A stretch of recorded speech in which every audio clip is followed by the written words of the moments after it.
Welcome to Mio on MMA. Sorry for having to clear the throat, but those who are unaware have a bit of a sinus infection going on, and it's causing just all kinds of problems. There's sniffles. There's some mucus in the throat. It's quite gross, and I'll spare you any further details. But it may affect voice quality. There may be a sneeze or two. There may be some things. It's unavoidable. Like, the only way would be to not record anything until it clears. And my history with sinus stuff is not good. It can take a long time. And to be honest, I really thought this card was pretty good. It delivered everything it was supposed to. We got a quick finish in the main event, so it wasn't a heavyweight bore fest. We know I don't like heavyweight fights that go very long. In general, it's not a boo heavyweights. It's that heavyweight generally doesn't produce good fights over a 3 to 5 round period. I don't think that's a terribly controversial take. And we got the moving of a prospect to, I don't want to say superstar because that definitely is too far, but like proper contender. We had some realizations about other prospects. We had the beginnings of what actually looks like it'll probably be a good action fighter run in the UFC. We had a feel-good moment. It was a bittersweet moment, but there was some feel-good about it. And controversy, which, let's be honest, is what kind of makes a podcast about MMA interesting, because if it wasn't for stupid people, what would we have to talk about a lot of the time? So it had kind of everything to go on. So let's start at the top. Alexander Volkov versus Jarzinio Rozenstruck ended in just 2 minutes, 12 seconds with a knockout. Not a ton to say. I mean, this is a much-needed result for Volkov, who had looked pretty bad in his last couple of fights, to the point where I actually picked Jarzinio Rozenstruck to win this fight. And this was actually, I think, how many fights did I lose on this card? 1, 2... Was it just 2? It was just 2. So yeah, I went a pretty solid 12-2, and this was one of the 2 losses, and I should have been 11-3. We'll get to a fight later on that I quote air quotes won, but I don't really think I should have. There are actually 2, but one of them I think should have been a draw. So nobody won, because I don't think anyone really calls for draws in MMA when they're predicting stuff. Outside of the Japanese MMA scene, where it comes up a lot, mostly because of, let's be honest, suspect officiating and suspect judging. But anyways, and this was a case of suspect judging giving a win when it should have been a draw. So, the reverse of what we normally see. But yeah, I don't really know what you do with Volkov after this, because he's in a weird spot where, like, if I pull up the UFC rankings here at heavyweight, where's heavyweight? There's heavyweight. He is ranked at number 7. And his problem is that he's lost to 6, he's lost to 5, he's lost to 4, and he's lost to 1. So, sure, he could fight Stipe or Tuivasa for some reason. And I don't think that's going to happen. So he's going to get someone who's below him. Some people have suggested that if the winner of, I think it's Derek Lewis, Sergey Pavlovich, gets that shot. If it's Lewis, I don't like that idea, because I don't want to see that fight again. But if it's Pavlovich, battle for the best UFC heavyweight from Russia, maybe the best heavyweight from Russia in general. The only other candidate, I guess, would be like Valentin Moldavsky. So, and he's not looking spectacular at the moment after his super unexciting fight with Ryan Bader that he lost. So yeah, that's about as good as it gets. Like, there is no perfect matchmaking for Volkov. He's in a weird spot where, like, he's won, so it's like time to go up, but it's like, but where do you go up to? You're very much ranked 7, and that's as high as anything can justify you as. So yeah. I don't know. For Rozenstruck, I don't know. It's not that Rozenstruck is supremely bad. I've said that a couple of times. He's a powerful hitter. He's got good technique, but he's low output. He's low output. He's kind of boring. He doesn't have a style that can win a decision at any point, or like even rounds, if we're being honest. And we've already seen him against guys like Augusto Sakai. So what do you do? How about this? If Pavlovich loses to Derek Lewis, you give him to Rozenstruck. There you go. So either way, one of these guys should be fighting Sergey Pavlovich after this. We'll put it that way. Let's move on to the next fight. And this one I'm a lot more jazzed for, a lot more excited for. Movsar Evloev winning a unanimous decision against Dan Ige. This was what I was talking about when I said that this was a prospect rising to contender or elite status. Whatever terminology you want to put on this, that's what this was. And he looks really good. He won a large portion of this fight on the feet. He did out-wrestle Ige when the need arose. He controlled him on the ground in a way that we've never seen done before. Like, truthfully, this is the first time I think we've seen Ige just lose, because Dan Ige's losses in the UFC are all pretty controversially close to Josh Emmett. Okay, Korean Zombie very much beat him in Calvin, but like had good moments against Calvin Kattar. Controversial decision against Josh Emmett. Controversial decision against Julio Arce. And in the meantime, has picked up a bunch of wins, including Edson Barboza and Mirsad Bektic. And the Bektic fight was like kind of the closest comparison point to Evloev, a super sort of still kind of green, kind of unproven guy with a lot of physicality and a imposing control and top game to him, who had questions about their stand-up. And Ige was not the only person, because Bektic had been brought back to earth a number of times, but he couldn't really get anything done against Movsar Evloev. So that is damn impressive. Evloev called out for Arnold Allen after that and a title shot after that. I don't see that going that way, because I don't really see why Arnold Allen would take that fight. Arnold Allen is like legitimately in title contention right now. Like, he's I think number 6 fighter. And the way I would do it, and the way I see it kind of going, is that the winner of I forget who it is that's fighting. One moment, please. Tapology will have the answers for me in their featherweight rankings, because they have the handy little like what everyone's doing next thing, which is very useful and very cool. There it is. So you got Brian Ortega versus Yair Rodriguez. If Rodriguez wins that, I think instant title shot. And you got Josh Emmett versus Calvin Kattar. And if Josh Emmett wins that fight, he's going to get a title shot if Rodriguez doesn't beat Ortega. And Kattar would probably get a title shot if Rodriguez doesn't beat Ortega and Max Holloway loses to Volkanovski.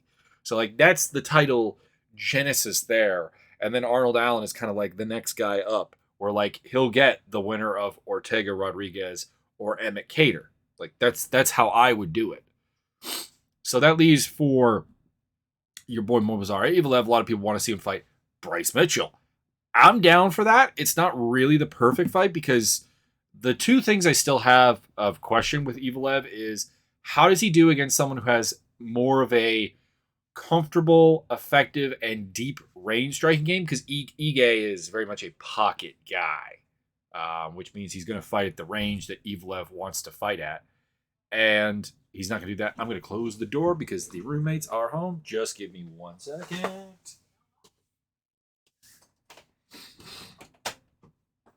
I can't make fun of the Bloody Elbow guys for their dog sounds anymore. Anyways, so that's the one thing I want to see tested. And then like there's like a super strong top game wrestler, which you could say Bryce Mitchell is, but I don't really buy the physicality of Mitchell's game quite to that level. But you could still say that it is sort of testing that idea. So, I mean, I like the fight. It's just not perfect, but I don't have a better person in mind. So, absolutely go do that. Bryce Mitchell, Movsar Evloev. Could be some really awkward trash talk because Bryce Mitchell goes to weird places politically, and Evloev is a Russian. And if there's a weird spot in politics right now, it's the whole Russia-Ukraine thing. So that could also be entertaining or infuriating, depending on your point of view. As for Dan Ige, dude was top 10 coming into this fight. He still should be secure. Do they have the new rankings out right now? No, they still have him at 10 above Evloev. So these are not updated rankings on the UFC rankings page. So yeah, he's got some things. As for who he should fight,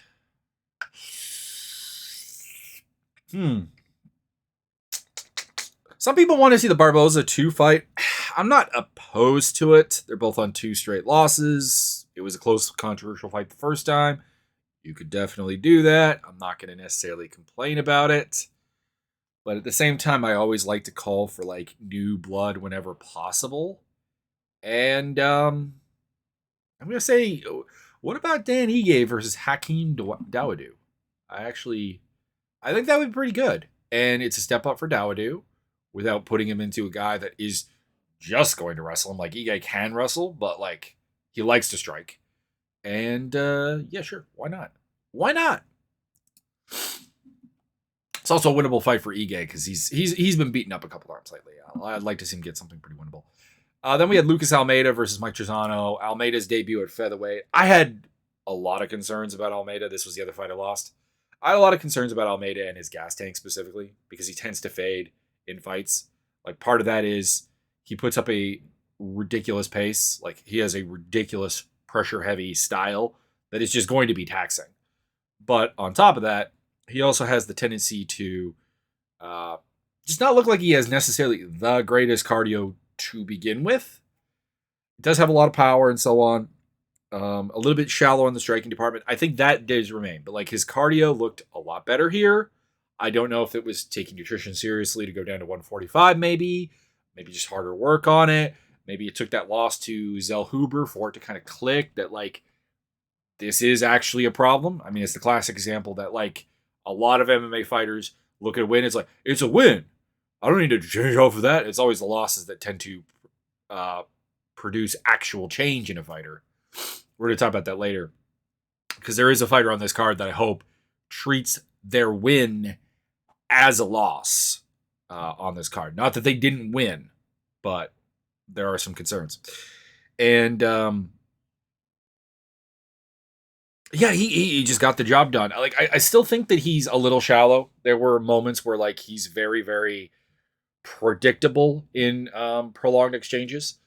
But the fact that he could continuously find a home for his left hook and like that Trisano consented to just basically trading left hands with him and getting clocked every time, super concerning for Trisano. So like, as much as I'm like, yeah, Almeida really changed my opinion of him here. I think he's going to be like, not a champion, not an elite fighter. I wouldn't even call him a prospect, but like a guy who can be a good action fighter, good, exciting guy for like a number of years to come in the UFC. Like, that's in the play now, whereas that wasn't really necessarily in the play before. So I like that. I enjoy that. I want to see that.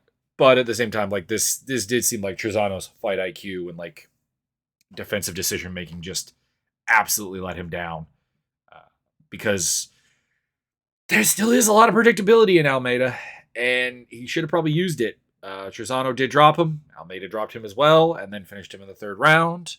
So yeah, no, get excited about Lucas Almeida. I'm not.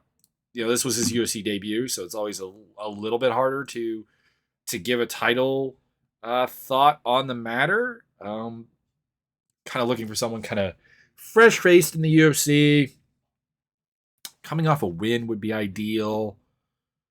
Is there anyone that really fits that idea? I mean, I just saw Julian Erosa on the rankings. Not gonna lie, kind of intrigued. And then Joe Anderson Brito. No, that's my pick. Joe Anderson Brito versus Almeida. That is a battle of two guys who are not really going to want to concede the front foot and big power strikers, I like it. I like it a lot. So, yeah, let's go with that. And then for Trisano, I don't know. He's a tough winner, so he'll stick around for sure for like a while longer. But he's been not the most exciting guy. Like there's obvious promise in him, but there's also a lot of like questionable fight IQ after this fight that I can't help but like kind of worry about. So you'd have to put him in there with someone who's kind of on a similar schneid to him, maybe like Andre Fili. But like that still to me doesn't feel like even really a terribly compelling matchup because it feels like a fight that Andre Fili should really, really win. Like I'm not advocating for him to be cut. He's not been that bad. He is a tough winner. Although sideline, everyone's been kind of. I have been asked by a couple of people like, why do I not care for Tough anymore? Like, because I used to like Tough. There are people that always hated Tough. They hate the reality TV format and like their dislike is obvious. But like I watch things like Survivor, MTV's The Challenge, that kind of thing, and it's like, oh, this should be really up your alley. The problem is that as time has gone on, each successive cast of The Ultimate Fighter has had less actual promise to do things in the UFC. And like Trisano is a perfect example. The guy he beat in the final, and I'm not even going to look up his name because that's how irrelevant it is.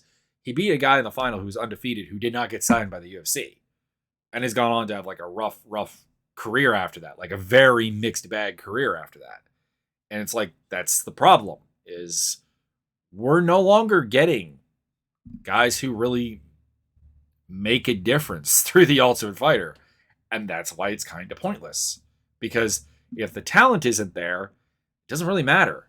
And the drama is also sometimes incredibly painful and like not really worth it.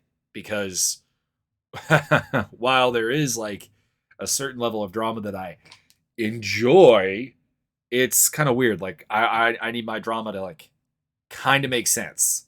And it often doesn't. On the Ultimate Fighter. It often doesn't in MMA in general. So that's your problem. So moving on. We had Karine Silva versus Pollyanna Bortello. Silva won with a Darce choke. She looked good. She dropped her. She got the submission. She's definitely got an optimistic submission game that I do very much appreciate.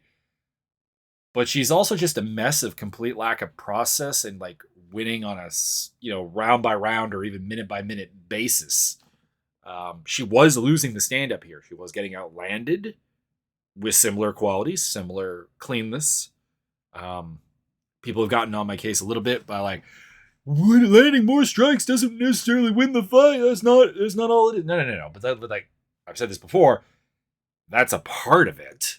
Like if you're going to get hit more times than your opponent in order to win, you have to really show that your punches are way more impactful.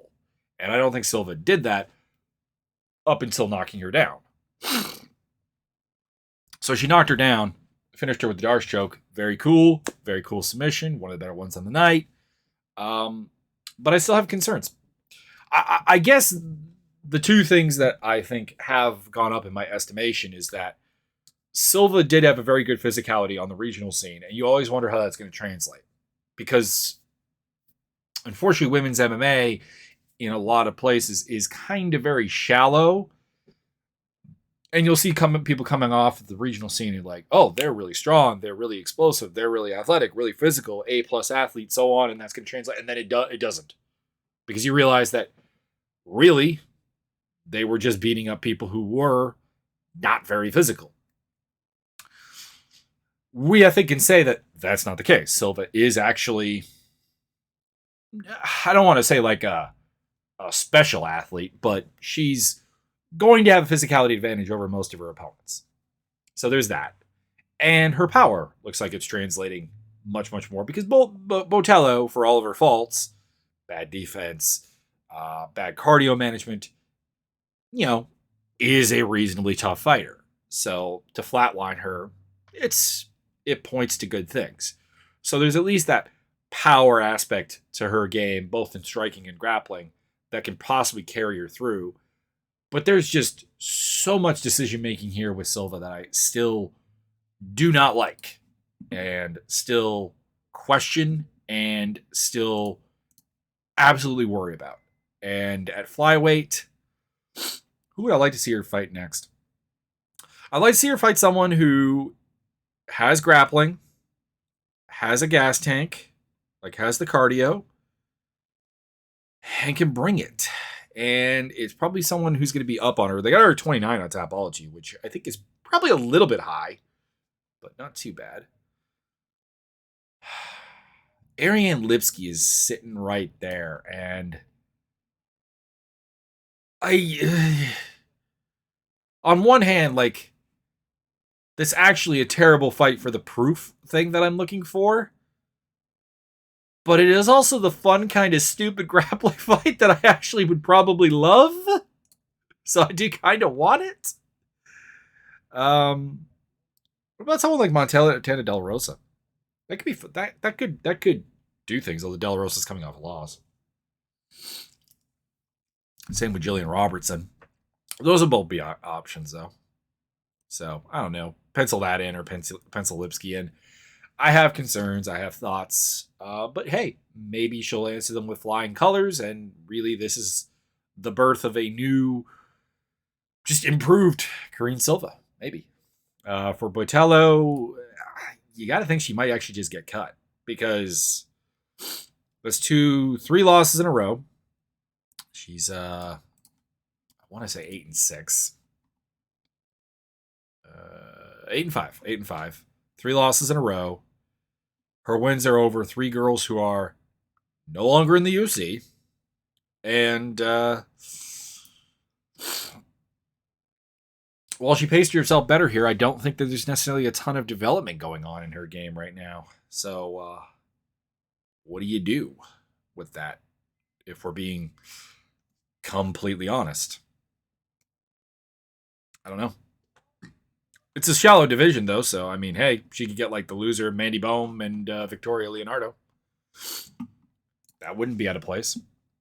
And I seem to recall Dana White really liking her at one point, so, I don't know, maybe that's some interesting job security. Ode Osborne made quick work of Zaruka Dashiev, called out Jeff Molina after the fact. I'm fine with that fight. I thought it was a little bit of a weird call-out, given... We're going to talk about this more, but given Molina's performance on this card, felt like maybe Osborne should have aimed higher, but, like, I get it. It might have been a call out that they had thought about previously. The problem is like, beating Zaruka Dashiev. What does that say? Dashiev is now 4-4. I want to say 1-4 in the UFC. His win is over Ryan Benoit, who's just built entirely wrong. Like, Ryan Benoit has a big man's game in a small man division, and it doesn't really work.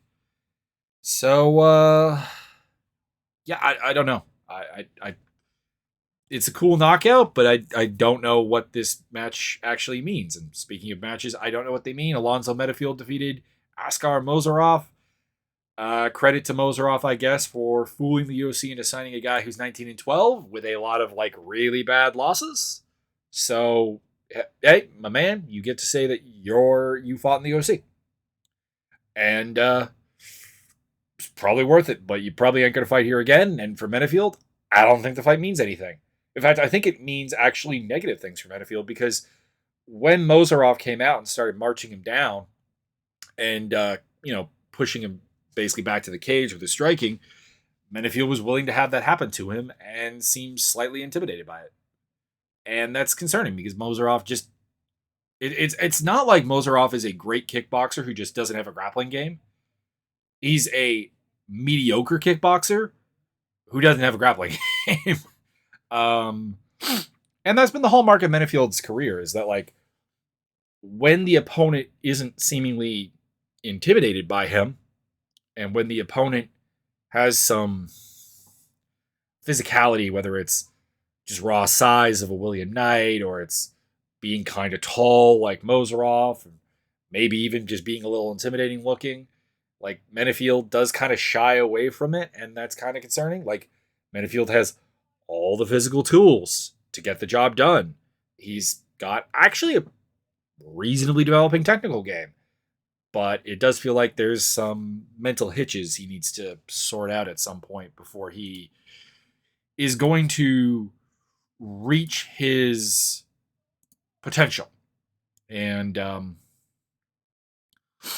again looking at Tapology to see where they've got Metafield ranked, to see if there's like anyone around him that I kind of like the idea of seeing him against. He's got to be fairly high in the rank. There he is. So yeah, 12-3. They got him at 24th. Could do Maxine Grishin. Could do the winner of Nikolai Negamariano and Ihor Potara, which is probably going to be Negamariano. Those could be fun. Those could be ideas. Or maybe the winner of Kennedy Njukwe and Carl Roberson. That's also an idea. So there's a couple of interesting fights out there for him. He's still an interesting prospect. How old is Metafield now? How old is Alonso Manifeu? Because that's the big question. He is 30. Okay, he's 34. 205 is a place where you can last for a while. Don't get me wrong. Like, it's a larger division. Time slows down a little bit as you go up the divisions. But it does mean I kind of really do want to see him, like, kind of put it all together here in the next short little bit, if he's really going to have a particularly run. Bittersweet moment. Karolina Kowalkiewicz submits Felice Herrig with a rear naked choke. She looked good. Speaking of Karolina, the problem is that what does that mean against a Felice Herrig who retired after the fight, hasn't looked good in a while, has had knee problems, wasn't ever the most physical fighter to begin with, is a fighter that Karolina had defeated before, and about the only thing I can say for certain about Karolina is I don't think she's physically shot. I never have. I think her problems are largely mental. I think coming up on the Polish scene, her abilities were about a feeling of indestructibleness, a delusion of not being hurtable. And then she got hurt against specifically Joanna Jędrzejczyk and just never has had the same confident swagger in the cage, the same level of I can take anything you throw at me and it's not going to be a problem. And the problem there is that when you're fighting someone you've already beaten, you kind of still actually have that thought. And that's kind of the thing is I need to see Karolina go out there against somebody who's either beaten her or is new to her, have that confidence and deliver before I can, bring out the party favors and celebrate her comeback. I want to see it. She's a fighter that I was very big on back in the day, and I consider myself a fan. But I do need to see a little bit more. And Herrig retired. I will say the fact that she's talking with Joanna Jędrzejczyk about training is, I think, a good idea. I think like part of like reinstalling some kind of confidence in yourself probably is to go to new places, better places, and American Top Team would certainly be that. They did continuously word it weird, like left her husband. It's like, as far as I'm aware, they're still married. They're still husband and wife. It's just she went to go find other coaching. It would be like if Thug Rose went and trained with someone else for a fight, which might not be a bad idea, but was still married to Pat Barry. Like, it was kind of overblown. It's kind of weird phrasing going on with that. I don't know who you put her in there with because, like I said, as long as it's new to her or someone that she hasn't beaten, just in general, we'll probably get some better answers. So it doesn't really overly matter. And then Joe Salecki, Alexis Silva. This is a controversial majority decision win for Salecki. Here's how I scored it. 10-9 first round for Silva. 10-8 with the point deduction for Salecki in round 2. 10-9 Silva in round 3. And I don't see how you can really give those rounds any differently in terms of winners. There are people backing like a 10-7 second round for Salecki. I can kind of get it, I guess. I didn't think any of those submissions were that close, but we are talking about multiple champs at a rear naked choke. Whether that is considered enough to get a 10-8 round out of a judge, I think is defensible. I think it's defensible to go either way. But yeah, Sal D'Amato gave the third round to Salecki. And all right, we're bringing out the stats. We're bringing out the UFC stats on this one. Joe Salecki versus Alexis Silva, third round. Da Silva outlanded him. Had the better, well, apparently Salecki had more total strikes, but anytime the UFC gives non-significant strikes, you know they kind of suck. That's what it comes down to. So Da Silva, more significant strikes, had the top control time and grappling exchanges that didn't really do much. So if you consider the striking to be even, then the control time went to Da Silva. There's nothing to give Salecki that third round. Absolutely nothing gives Salecki that third round. I think there's a better argument, actually, that Salecki won the first round, and he got dropped in the first round. But at least he, like, completely controlled the grappling exchanges, which the commentators kind of, I think, screwed up because they're like, oh, look at this all-important top control here from Da Silva as he's, like, kind of, like, getting completely controlled and, like, Salecki's working for, like, some kind of, like, omoplata-based, like, submission hold. It's like, that's not scoring for Da Silva. That shouldn't score for Da Silva. Still won the round because he got the knockdown. But, bad commentary there. Who would these guys fight next? Don't know. I mean, lightweight is this problematic place where, like, there's just such depth and such destruction that, like, what are you gonna do? So I'm looking to see if there's, like, anyone super intriguing for, like, either of them, like, kind of around them. For Salecki, maybe you do something like a Clay Guida. I mean, they did Jim Miller, so, like, you know, go with the other, like, absolute legend, or Scott Holtzman. Nasrat Hotpras, assuming that they're still around. Both of them have lost 2 in a row and haven't fought in a while. So I don't know if they're still on the contract, but if they are, those are options. And for Lekko Da Silva, I don't know. He's had a really... He's shown some things, but, like, at the same time, he's also had, like, not a very good run in the UFC, and I could see them just, like, not really caring about a guy who is now 1-3 in the UFC. Granted, losing to Yakovlev, Riddell, and Salecki is not at all a problem, in my opinion, but hey,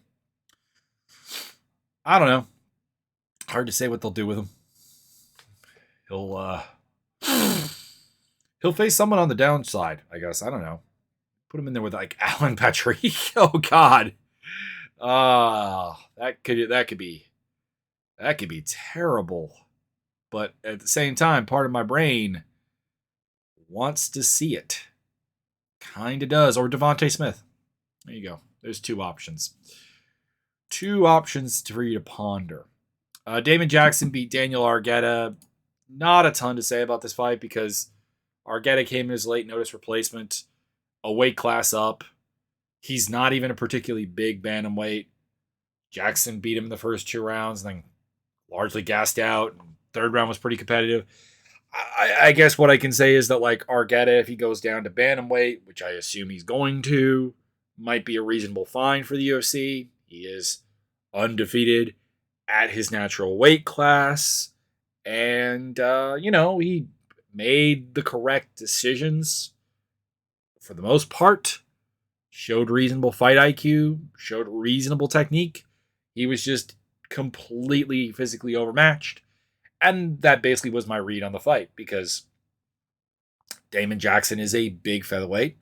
He's a strong featherweight, and Argeta tends to be a bit of a bully. And what happens when you go up a weight class as a bully? Not great things.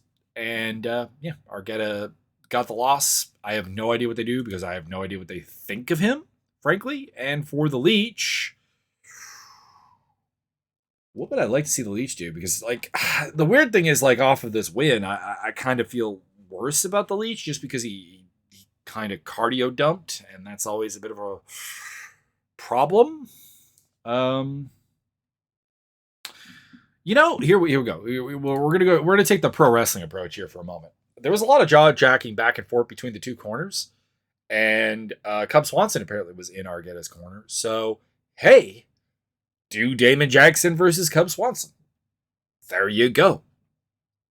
It's about as good as anything you're gonna do with Cub Swanson right now. It's about as good as anything you're gonna do with Damon Jackson right now.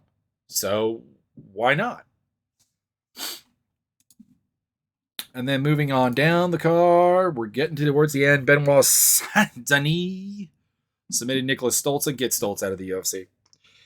I said going into this fight that I wasn't honestly really sure about either of these guys going down to lightweight as like a fix for their problems. I think in Stoltz's case, I can comprehensively say I'm correct. Stoltz took lessons from being out technicaled and said, if I just go down to a deeper division, actually, a more technical division, but a smaller division, this will work for me. Nah, bro. No. You're fixing the wrong things. Your problems are not physical. Your problems are decision making, technique, complete build of the game. And you lost. Don't let the door hit you on your way out because he's not been super exciting, and he's been losing. So get it out of here. And then in Saint Denis' case, I still don't think the move to lightweight actually really fixes anything for Saint Denis. I think he's just better than Stoltz. He's got a reasonable nuts and bolts game, but it's not necessarily high end physicality. And the way he fights he's developed a high end physicality game plan without the high end physicality, which significantly worries me. Now, granted, former French Special Forces, definitely a mentally tough dude, definitely a physically tough dude. We'll see. But I still don't have amazingly big hopes. Dude just got styled on so hard by Salecki. And, like, Salecki, a good fighter, but I don't think we've ever seen Salecki do that to anyone. Tony Gravely knocked out Johnny Munoz Jr. Don't have much to say. Gravely doesn't really interest me. I'm probably going to keep picking him to win fights, but like at the end of the day, he does feel like a guy who's from 10 years ago and developed a power wrestle boxing game, and that's really it. There's not a ton of variety. There's kind of a lot of overthrowing going on in his game. There is power, there is strength, there is athletic ability, there is all the physical intangibles to be a good fighter, just not really developing a ton of a game around it. And in Munoz's case, I just think that while there's a lot of good physical attributes there, I just, again, don't think he's that good. And I guess the question is he like, how young is he? 29. He's got time. He'll probably stick around for a little bit longer in the UFC, but he's pretty much at the bottom of the pile where like he'll get a debuting fighter or something. Jeff Molina defeated Zhalgas Zhumagulov. So I got a lot to say about this fight, which is weird because it was one of the early fights. Actually, the early fights are in general kind of intriguing. All right, so I scored this for Zhumagulov. I gave Zhumagulov the first and the second round.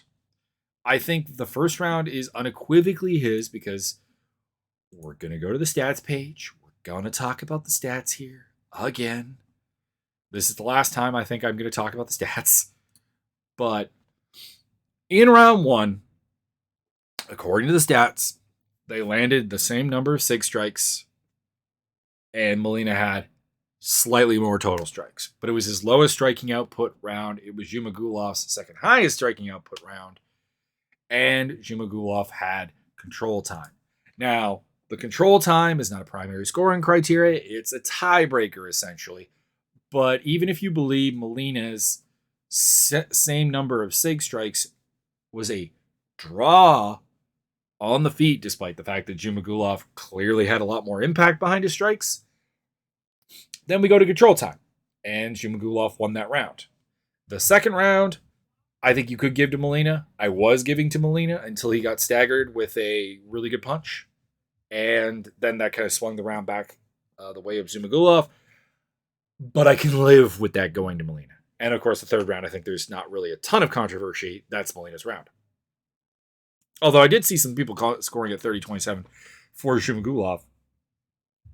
That's more defensive than the 30-27 Molina card we got from Anthony Manus, the one of the judges. But still isn't overly accurate. I think Molina did win the third round. I think that, yeah, Zhumagulov still was getting some of the cleaner strikes, but Molina just, again, do you win on volume striking? Not on its own, but like at some point there's an advantage in volume that overrides an advantage in power. In my opinion, that's my stance. And yeah, and then and Molina knew it. Like when they read out of 30-27, he thought he'd lost because if anyone 30-27, it was Zhumagulov, and then they gave it to him. So it was really weird. Post-fight, the whole story here is Molina's gay pride trunks, the rainbow name on it and everything. Here's the thing. If you object to this, obviously we want to know the reasons, but the two reasons that are being put out there is, number one, you can't force your beliefs on me, bro. And these are from Twitter accounts that like spout about like the Second Amendment, not teaching gay stuff, or not saying gay in schools, CRT being an evil thing. Like, is that not, to a very similar degree, the enforcing of your opinions on others? Like, all Jeff Molina did was wear trunks with rainbow lettering, and when asked about it, he answered. That's kind of the thing. Like, people like, oh, he's stunned that people don't enjoy him like spouting off about gay platitudes constantly. Dude answered some questions at some press conferences, like a fighter is supposed to do. That's not enforcing your beliefs on anything more, any more. And in fact, one could argue we say less than a tweet on Twitter. It's ridiculous. And then you have kind of a, I'm going to say, more legitimate concern of like, where is the line? I guess in a nutshell, people are saying, like, at what point is it too far? And like, I agree to a very, very hypothetical extent that like, I don't want the UFC talking about the history of gay oppression and the role of homosexuality in society for 3 hours. Because number one, let's be honest here, the UFC can't talk about fighting, which is their wheelhouse, for 3 hours without getting something wrong. But we're not anywhere near that level. Like there was I really wish I could remember the title of this book. I'm going to dig through my books at some point and try and find it. I remember the author's last name is Ross, but it was a sci-fi book that I read in high school.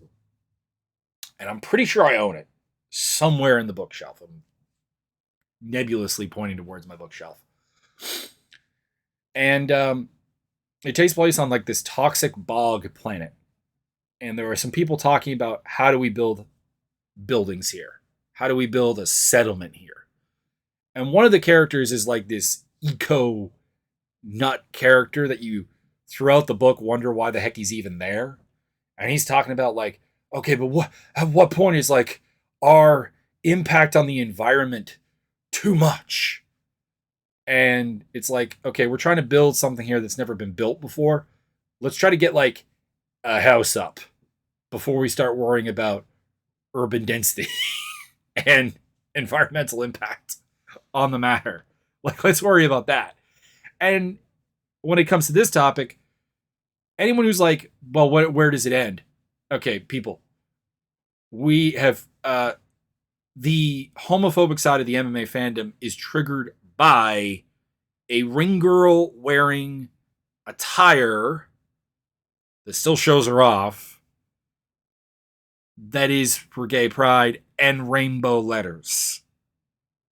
They object to that level. Any idea that homophobia is not an issue in the UFC fan base goes out the door at that point. And like for me, I get a regular reminder of this because we do have at my Brazilian Jiu-Jitsu gym, but when I go to, I don't own it, I don't teach there, etc., whatever. I pay money, I go to classes. One of the grapplers is gay, like openly homosexual. And I actually had the idea that like maybe I'll ask him to come on the podcast and we can talk about it. Maybe that'd be intriguing. But some people would probably say that's pushing my ideas on people. But we'll see. We'll see if he's willing to do it. I'm probably going to do it. And there are two. Most of the gym doesn't care. Most of the gym, if they grappled with him before they learned he was gay, they still do. If they didn't grapple with him before for whatever reasons, difference in skill level, just not really getting along, whatever, they still don't. There's nothing wrong with that. But there are two specific guys who like get real weird around him. Like they don't want to change in the room with him. When they do grapple with him, because we bully them incessantly to do it, they get really weird if you remind them while he's on their back that he's gay. It's really weird. I've always found the homophobia of MMA fans and grappling people absolutely confusing. Because, guys, I don't know how to tell you this, but we are watching a sport with two half-naked men who are rolling around on the ground a lot of the time in between each other's legs. Our sport is kind of gay. Get over it. Anyways, next for Molina, he'll fight. Ode Osborne called him out, and that's a fight I have no particular problem with. I think it's a perfectly good fight. As for Zhumagulov, he's on 2 straight losses, so I kind of need someone on the slide to put him up against. And maybe you do. Did he fight Tyson Nam? I feel like he fought Tyson Nam. He did. You could do a rematch with Tyson Nam. They're 2 low-speed fighters, so I mean that's probably about as good as you can get if Nam loses to Tagir Ulanbekov. Otherwise, you could do something like Clayton Rodriguez or Rodriguez, pardon me. Clayton Rodriguez. That'd be a good fight. That could be a good chance for Rodriguez to sort of reinvigorate himself.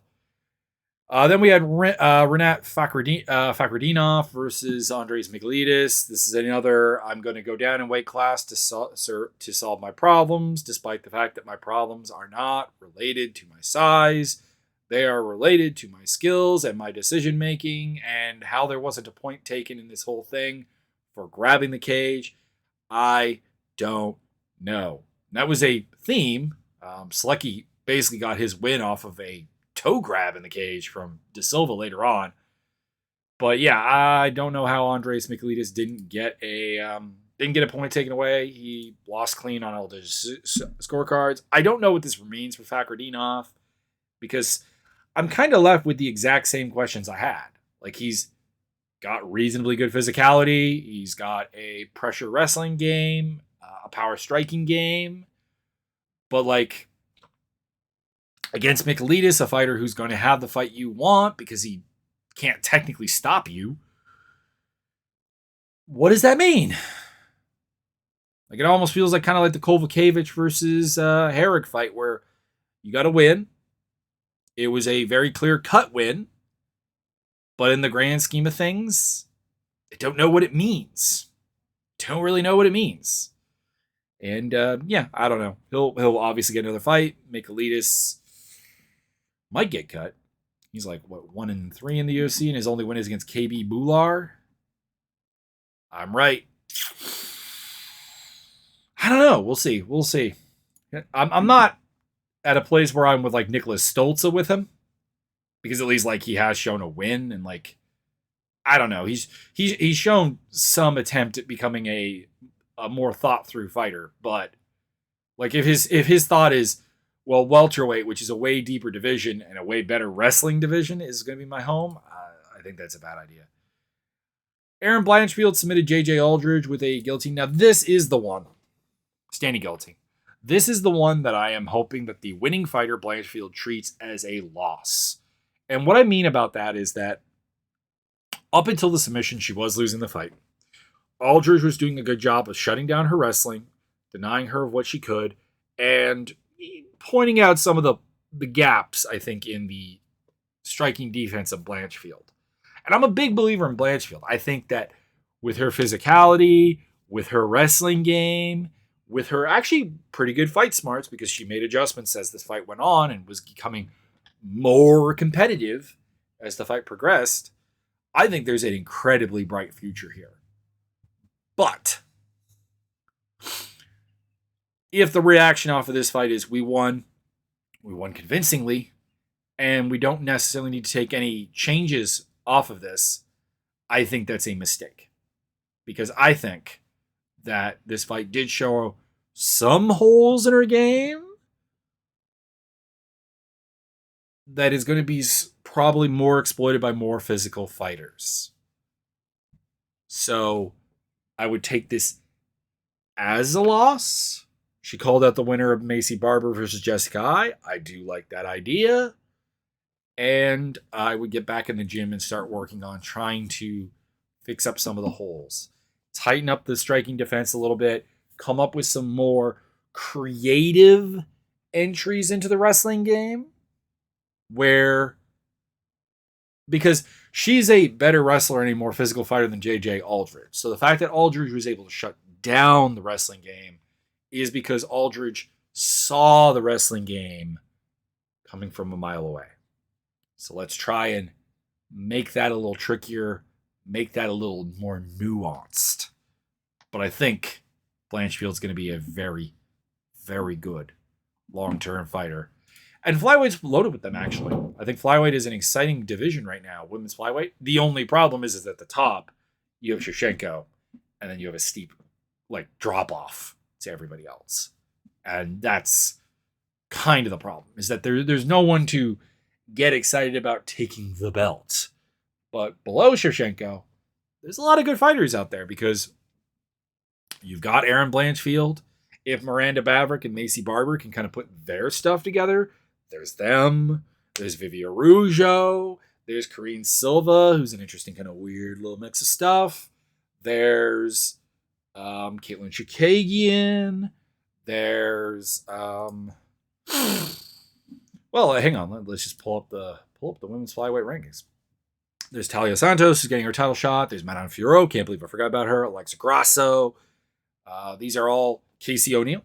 These are all reasonably young, reasonably interesting fighters. And the division is kind of low. There's JJ Aldridge, who we just saw fight. She's not necessarily all that young, and I don't necessarily think she's all that talented, but there is Molly Meatball McCann, who's an interesting fighter. There's Melissa Gatto. There's Tracy Cortez. There's Maria Agapova, if she can sort out her whole host of psychotic issues. There's a lot. There's a lot to go on here. There's a legitimate wealth of talent in this division. It's just none of it really competes with the absolute top of it. So that was the card. It was pretty good. The only really news thinking about any news items I want to bring up. I guess there's two. One is just more of a silly debate going on. Greg Hardy's going to fight professional boxing. Don't watch it.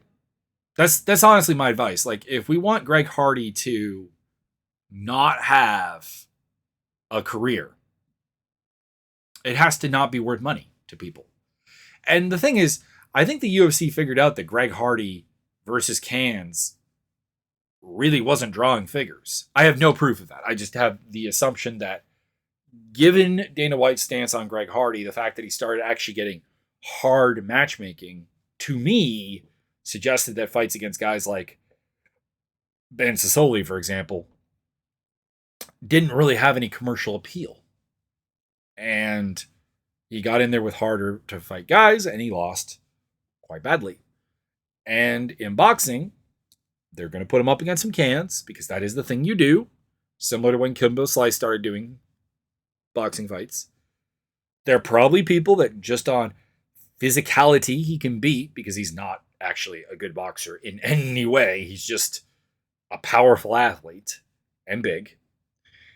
He will probably pick up a couple of wins, and if we want that to die off, just stop watching.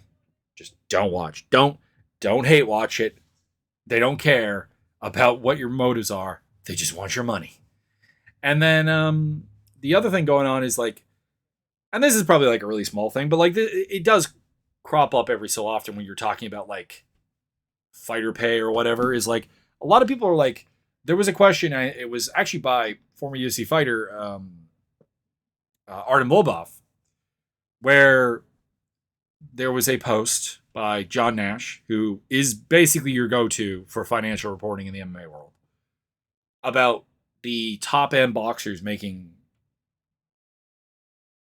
multiples of what UFC fighters at the top are making. And his question was, okay, well, what about the bottom of the card? Because that's kind of always been the go-to defense for like defending the UFC, is that, oh, the bottom of the card makes more than boxing. And it's true. But number one, if you're comparing all of boxing, you have to compare all of MMA. And so a couple of people did some research on like the release purses from commissions for MMA and for boxing, put them up on the graph, and the crossover point was like at the bottom 10% of fighters. If you are a bottom 10th boxer, you make more than the bottom 10th of MMA. After that, the boxers take the advantage. So I know I've beaten the drum on fighter pay a lot. Just yet another reminder that unless you're really, really bad, boxing makes more money. And that's supposedly a dying sport. And then the final thing is big debate on Twitter about whether the UFC courts the right-wing fan base. I want to be clear on something here. When I say, and I assume when others say, the UFC courts a right-wing fan base, we're not talking about excluding a left-wing fan base. Like, people have come out of the works and like defended it, being like, well, they still get your money and presumably your left wing, so they can't be courting a right-wing fan base. And they'll also post like Ari Emanuel donates money to Democrats, which of course he does. Runs a Hollywood talent agency. Hollywood is a predominantly left-wing town. Appearances here, people. Here's why it's, I think, entirely fair to say the UFC courts the right-wing movement. That is that when it comes to like center-right, center-left, they'll take money from anyone, and there's not really much to court, if we're being completely honest. It's the extremes on either end that you're essentially courting at the end of the day. For example, if you look at the politicians that Ari Emanuel donates to, they're all more center-left. Like, they're Democrats, but they're towards the center. They're not the extreme change the system people. Whereas the UFC will cater to the MAGA crowd. And, you know, they'll do it with things like, we believe in freedom of speech whenever a fighter says something xenophobic or racist or homophobic. But then, like, oh, you want to bring a flag in to represent other people? No, we don't do that. Or Jordan Leavitt, who now the Twitter is like saying that, like, okay, they don't want him to twerk, and he's stated that he had something else in mind. But like, for a guy whose most controversial thing is twerking, what exactly do we think that horribly controversial that step up is going to be? It's going to be something that the fan base probably will call gay. That's probably what it is. And they told him not to do that. Again, freedom of expression to defend more extreme right-wing views, largely silencing other views, despite that statement. And then you also have, of course, the fact that during the Trump-Biden election, I mean, who was there front and center for a lot of Trump stuff? Hey, look, we got UFC champions out. We got Henry Cejudo. We got Justin Gaethje. We got Colby Covington. I mean, the whole, like, Colby Covington saved his career by bringing out a MAGA gimmick while not even really changing his fighting style at all and largely getting negative reactions from the crowd should probably actually show you up that. Yeah, no. The UFC does cater to a right-wing crowd. And there's some politics behind that. For example, no one on the right side of the politics in America is talking about, for example, fighter pay. And the right wing is generally for deregulation, making it easier to be a monopoly in the fight game and to dominate the fight game and to not have athletic commissions getting in the way of the fight game. So, yeah, I mean, there's an obvious, like, fight promoters are kind of going to be a little bit inherently right-wing. It benefits their business. Anyways, that little political topic aside, it was a good weekend for fights. We'll see you next weekend with, what we got coming up next, actually? Is it the Pimblett Leave a Fight card, or...